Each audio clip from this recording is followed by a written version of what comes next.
I've received a lot of messages asking me about the MP George Wright case and why he can't be removed as an MP.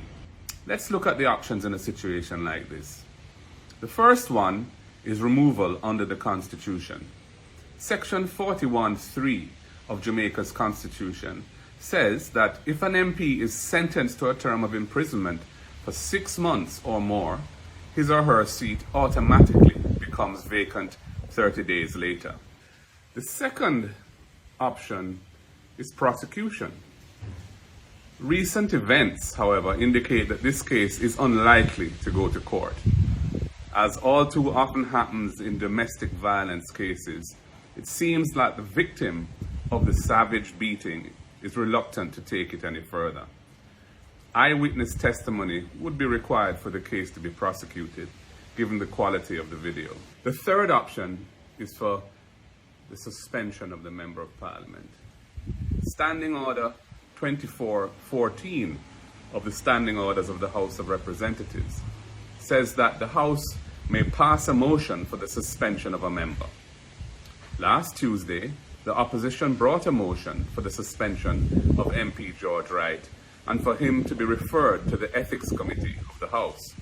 However, the Speaker blocked the motion from being put forward, claiming that it was premature.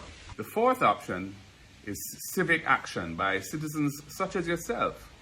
Citizens can bring pressure for him to go by ongoing advocacy, such as creating a petition, lawful demonstrations like there were in Westmoreland, reaching out to your MP and asking him or her to do something about this, letters to the newspapers, social media commentary, and so on. The fifth option, which is one we need to create, is impeachment and recall. The current situation has brought into sharp focus the need for more robust procedures for removing parliamentarians whose egregious conduct brings their office into disrepute. Two procedures for this, which exist elsewhere in the world, are impeachment and recall.